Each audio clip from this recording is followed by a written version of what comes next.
Welcome back to the City Current Show. I'm your host, Jeremy Park. We're always honored to bring you inspiring stories of individuals and organizations making a difference and powering the good. And we're honored to be joined by Gail Powell, Executive Director of High Hopes Development Center, and also Alan Long, Incoming Executive Director, beginning June 6th. How are you two doing? Doing great. How are you, Jeremy? Doing very well. So let's start out before we introduce Alan officially, which is part of the fun of this show. But let's start out getting to know High Hopes Development Center. So Gail, give us a little bit of the history for the organization. Yes. Well, again, I'm Gail Powell, and I've been here for 15 years as Executive Director. I get asked all the time, did you start it? No, it began in 1984. So we're going to turn 38 this year, which is this organization's is not a startup. It's not a newbie, but we've been serving children with special needs all that time, children in Middle Tennessee. So last year we served 1,000 kids from about 20 Middle Tennessee counties. Some years it's as many as 24 counties and some out-of-state counties. So we do that largely through two different programs. One program is our therapy, where we provide pediatric speech, feeding therapy, physical therapy, occupational therapy to children birth to young adulthood. So I believe our oldest patient right now is around 30 years old. And we do start even with the micro preemies at the time of birth. So these are critical therapies that are provided for these children to hit those necessary milestones. So all of the children in our therapy clinic have special needs, and it could be anything from a developmental delay that hasn't been diagnosed yet because the child is too young, to a child with autism, Down syndrome, cerebral palsy, spina bifida, but heart transplant, cancer, but a whole host of countless very rare conditions too. And then we also have a school with 12 classrooms, and it is preschool and kindergarten. So 12 classrooms with lots of joy. And it is the unique thing about our school is that it's inclusive. And that means we have children 40% of our children are friends in their classrooms have special needs. 60% of the children have no identified needs. And it is beautiful because they learn and grow with each other. They don't see the differences. They're just friends. That word friend is used all the time here, because it's just a great space where, it doesn't matter how fast you walk, run, how you eat, how you speak, whether you speak as we do or you speak through some technological device. So it's a great place in our school. One of the things I think that's magical is the fact that for parents, they might have to go a lot of places outside, but you're bringing everything to one place. So you're making it easily accessible, convenient, but also too very collaborative. And to your point, you're breaking down a lot of barriers and creating these amazing friendships in the process too. So you're making it easy for parents and so much more effective for the children. And you're also too creating a much more inclusive community, which is powerful as well. So speak to kind of those two sides of the coin, if you will. Yes, the inclusion is just beautiful. And as I've been an educator always, children have been my life. But I love to say, as a former school principal, that I believe it's a proactive way of anti-bullying, because again, they learn at a young age, we're all different and that's okay. One time I was doing a tour and there was a little girl who was waiting to be fed by the nurse through her tube. And her friend is standing there pulling on her sleeve saying, would you hurry up and eat so we can go play? And so truly, they just don't see the differences. So that we could all learn a lot from our friends in the school. But yes, as far, you've just hit the nail on the head, Jeremy, because that's why High Hope started. There were 5 families. These families were driving everywhere for all of these services with young children who had special needs. So they started High Hopes. They knew what they needed. And really the inclusion in the school at that time was 50-50, because they all had a child who had special needs and a child who is typically developing. So that's how it all started. And really, that inclusion also, if you think about, I was watching a family drop their kids off this morning, and I had one child who was typical and one with special needs. This family can come all to the same place, which is just beautiful. Talk about what this means for your team. So when you talk about your staff and the specialization, talk about what that means for your staff. Okay, so in our clinic, we have therapists who are licensed by the state of Tennessee to perform. Their professionals, their master's and PhD level people serving the children. But the great thing about our therapists is that they have an average of about 16 years of experience in pediatrics. And that's really huge, because what they can offer to these families is these families just hang on it. And so many times caregivers come with the children to therapy. So, and then in our school, we have people who are also very experienced in working with the children, and some are, were education majors or psychology majors, or some of them come and work in our school for a while and then they become a speech therapist. So it is just a great and special place. And for a nonprofit, it's unusual to have both education and healthcare all under one roof, but we do. And it makes our financials a little more complicated. Not that all nonprofit financials aren't complicated, but ours really are with the healthcare. And we have about 82 employees. Actually, we still need some employees right now, but that's a discussion for another day. Well, hey, job opportunities is always a good thing in terms of promoting those. But part of the fun when you talk about, your team is we get to introduce Alan. And so go ahead on your end, Alan Long, incoming executive director, beginning June 6th, as we alluded to on the front end. But go ahead on your end, Gail, and give a little bit of a teaser, and then we'll officially introduce Alan.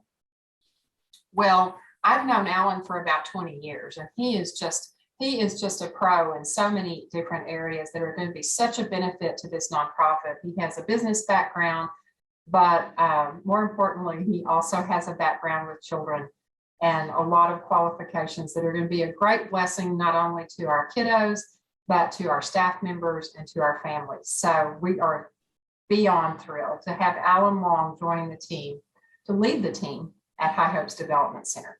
Absolutely. So, Alan, official welcome to you, and go ahead and give a little bit of your backstory and what makes you the perfect fit for taking this opportunity. So what makes you excited about this in terms of the fit?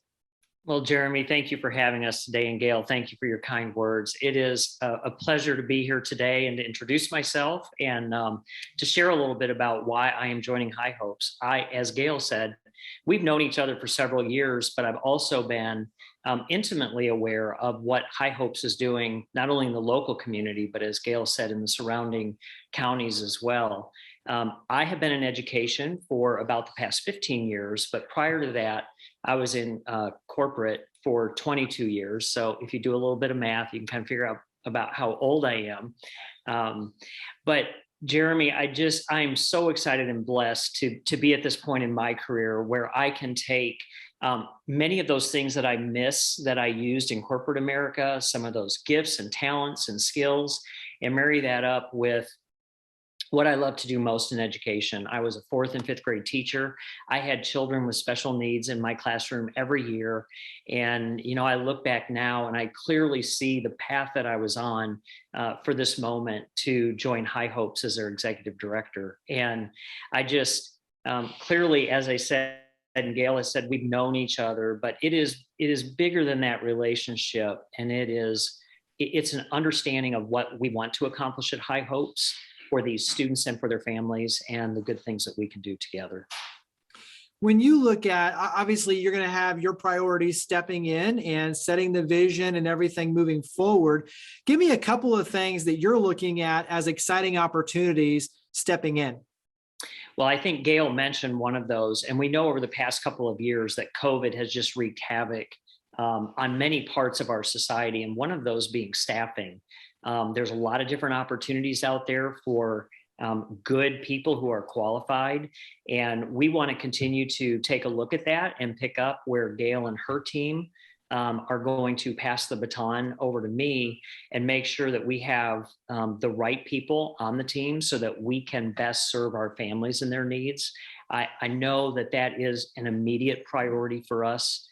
It probably is for most organizations out there right now. It doesn't matter what industry you're in, you have to appreciate and protect and attract the right talent to run your organization effectively. So that is front and center, Jeremy, one of our current focuses. And then I think beyond that, I know I will stay in touch with my dear friend and colleague Gail here, but also I think it's important that I listen to our families, our customer, and also the board and together and our employees, because they are on the front line, together listen to those constituents and better understand, okay, what is next for High Hopes and how do we continue this good work?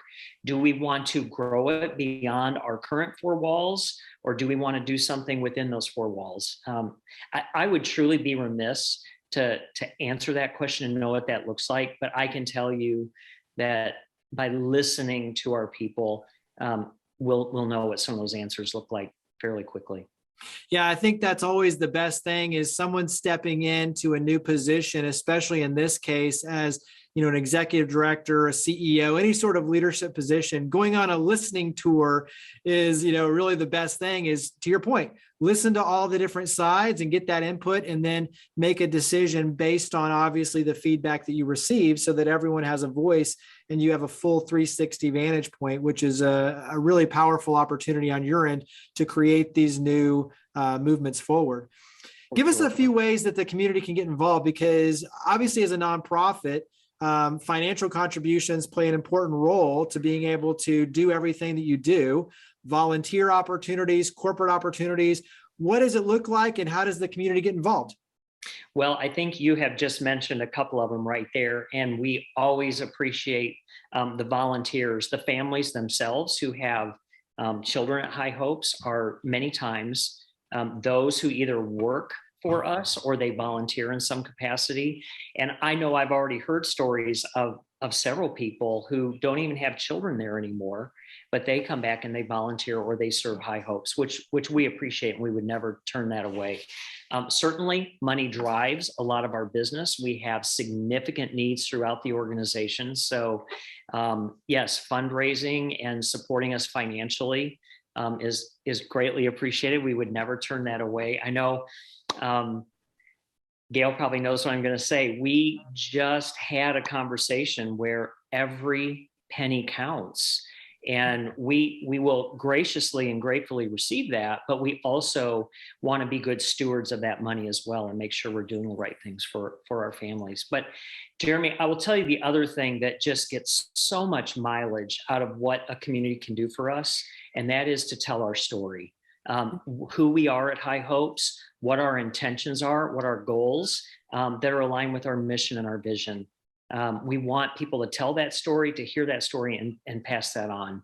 I also think it's important that we have a fantastic board. I've had the opportunity to meet many of them already, and they will not only speak into, but they help tell that story and lead us and guide us. So we always have our eyes open for who that next perfect member is of our board. Gail, what would you add to that?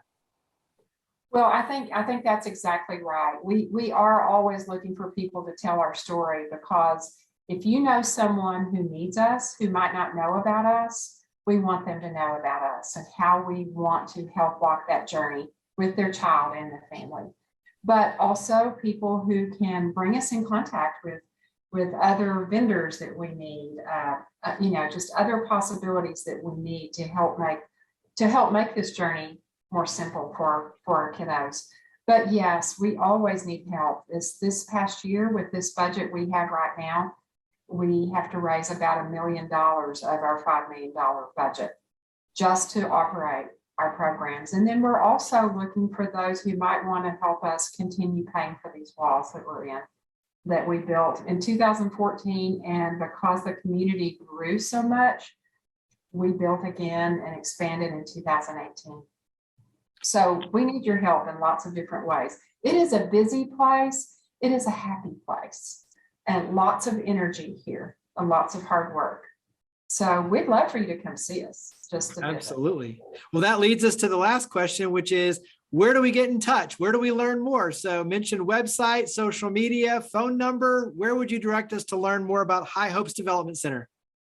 Well, our website is highhopesforkids.org, and that's a great place to go and see, get both the printed word and the visual of everything that's going on here. And our phone number is 615-661-5437. You can look us up on Facebook at High Hopes Development Center.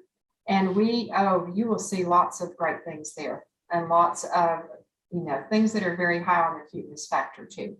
Well, Gail, Allen, thank you for all you and your amazing team do. Greatly appreciate you coming on the show. Thank you. Thank you for having us. We appreciate it.